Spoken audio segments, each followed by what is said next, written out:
damos una vuelta por Europa ahora. Claro, dejamos Pinamar Sí. y nos vamos a Europa, porque allí está, más precisamente en Roma, nuestro corresponsal exclusivo de Telediario, Marcelo Dalois. Hola, Marcelo. Hola, Marce, ¿cómo te día. va? Mercedes, Mariano, un placer enorme.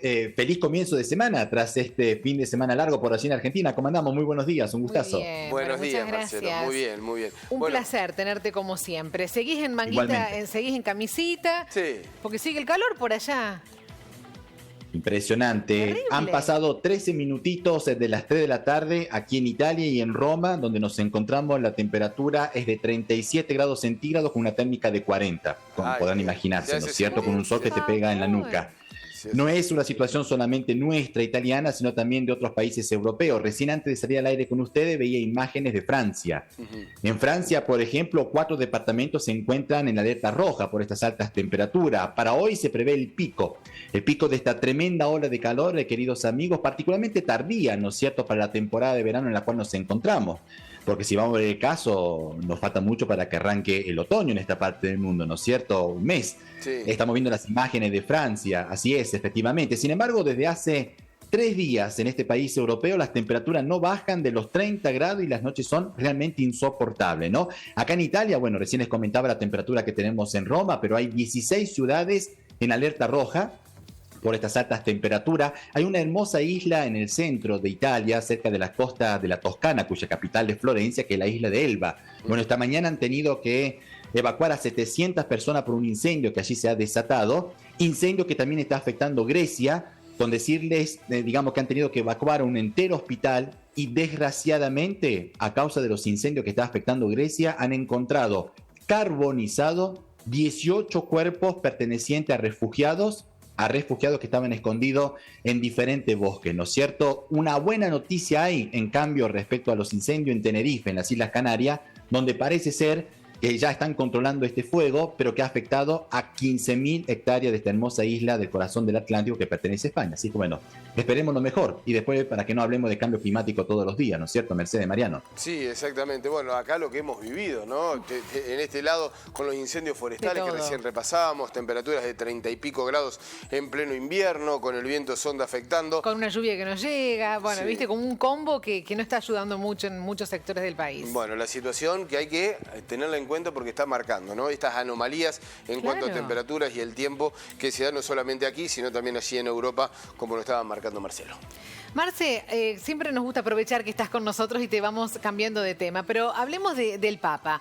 Nos enteramos hace unos días que el Papa vendría a la Argentina en 2024 y todos nos pusimos muy contentos, una visita muy esperada, pero ahora están dudando en el Vaticano si ganara Javier Milei en las elecciones, ¿el Papa podría no venir? Así se dice por acá. Ojo, que quede bien en claro para que no haya malentendidos, ¿no es cierto? Mercedes, Mariano, queridos amigos. Ninguna fuente oficial ha puesto de relieve esta versión, menos que menos el Papa ni pesos pesados de la Santa Sede. ¿Por qué? Porque ustedes conocen mejor que yo cuál es, digamos, el de protocolo de la diplomacia vaticana. Jamás metería la nariz en un proceso electoral interno de un país soberano que para colmo mantiene relaciones diplomáticas con la Santa Sede y se trata del país del Papa. Claro.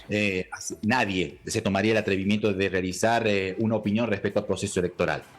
Pero claro, los pajaritos soplan también por aquí a pocas cuadras, ¿no es cierto? Y muchos decían, efectivamente, digamos los pecados y no los pecadores, dado que estamos hablando de estas cuestiones, que acá en realidad temen que un eventual gobierno de Milei, ¿no es cierto?, puede generar tensiones por la escasa vocación a acuerdo que tiene el líder ultralibertario, ¿no? No hay que olvidarse que este último, corríjame si estoy equivocado, fue muy duro hacia con la figura del Santo Padre. Eso también me decían por aquí en la Santa Sede esta mañana, ¿no? Sí. Un papa que fue calificado por Milei como un promotor del comunismo, amigo solamente de Cuba, de Venezuela y de China, entre otros conceptos que se pueden repetir digamos al aire, ¿no es cierto? Pero Francisco también, ustedes recordarán en marzo de este año, cuando conmemoraba el 10º aniversario de su pontificado, ha otorgado distintas entrevistas.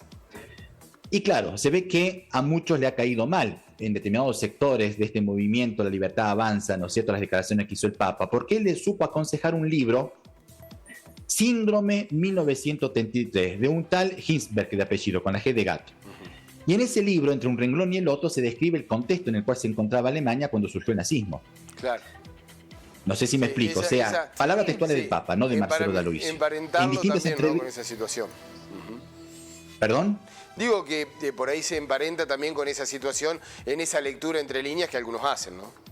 Totalmente. La alusión, digamos, a Javier Milei me pareció evidente, pero el Papa supo decir, por ejemplo, entre un concepto y el otro, ¿se acuerdan lo que pasó en Alemania en aquella época, durante el siglo pasado?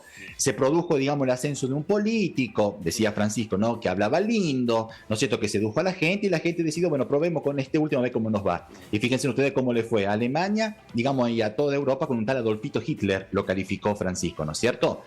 Ahora, a mí no me toca estar opinando si el Papa se refería a Milei o no. Bueno, son especulaciones. Claro. Son las especulaciones que se han realizado en todos puntos, marcando allí por ahí ese cruce, ¿no?, como decíamos, con las declaraciones de Milei, bueno, y esta referencia que hacía el Papa Francisco. Y está más que claro que esto no va a salir seguramente de una voz oficial, ni jamás lo haría el Vaticano, ¿no es cierto? Les digo solamente algo muy importante, dos cosas. Primero, me decían por acá que Milei parece ser que ha suavizado un poco sus conceptos, digamos, con el Papa Francisco, porque si fuera la Argentina en el 2024, Milei, eventual presidente, lo estaría recibiendo como jefe de Estado soberano, como es el Estado Ciudad del Vaticano. Y por el otro lado, ¿no es cierto? Bueno, digamos, ninguna fuente cercana al Vaticano, reitero, han hecho una referencia al proceso electoral que estamos viviendo en la República Argentina. Pero bueno, digamos, hay que ver, antes que nada, si Milei ganará las elecciones, por supuesto. ¿No es cierto? Habrá que esperar a ver qué pasa. Nos quedamos un poquito más en Italia. Contanos de esta propuesta del vicepresidente de la castración química para los violadores. Debe generar mucha polémica. Sí, totalmente. Si me permiten, solamente para volver al tema del Papa Francisco, la fuente cercana al Papa que yo he estado consultando, eso sí, me afirmaban que gane quien gane las elecciones en octubre/noviembre, el Papa estaría viajando a la Argentina.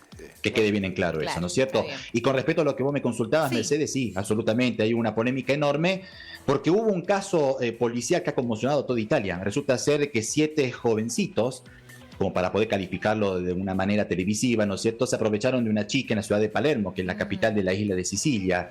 Se aprovecharon de ella, la violaron, digamos, por turno, efectivamente. Y luego se difundieron en los medios algunas frases que ellos intercambiaron a través de las redes sociales, efectivamente, algunas de las cuales no puedo repetir justamente en un canal de televisión, solamente una comparto con ustedes, que decía, bueno, parecíamos 100 perros sobre una gata, y con eso le digo todo. Y eso ha provocado, digamos, el enojo, la repugnación por parte del pueblo italiano y las declaraciones fuertes del vicepresidente del gobierno, justamente de Italia, que estamos viendo en pantalla, el ultraderechista Matteo Salvini, aliado de Giorgia Meloni. ¿Qué dijo este señor? Bueno, este señor dijo, tenemos que aumentar las sanciones penales en el código contra estos abusadores y tenemos, como vos muy bien decías, Mercedes, garantizar que se pueda concretar la castración química contra estos violadores sexuales y contra los pederastas, ¿no es cierto? ¿Por qué? Porque es importante, por un lado, decía él, aumentar la sanción en el código penal, pero sobre todas las cosas, impedir que estos sujetos vuelvan a reiterar el mismo delito, ¿no es cierto? Así que bueno, opinión dividida en Italia respecto a las declaraciones de este señor, pero sobre todas las cosas hay un común denominador. Todo el mundo repugna realmente y rechaza lo que ha pasado en Palermo, en la capital de la isla de Sicilia, ¿no es cierto? Bueno, polémica, ¿no?, en este tipo de situaciones que llevan también por ahí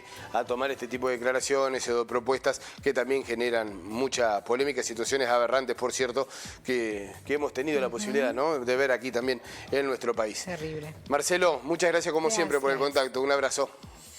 Gracias a usted, un placer como siempre disfrutar de este momento. Un gran abrazo para todos. Hasta luego, saludos y buena semana. Igualmente.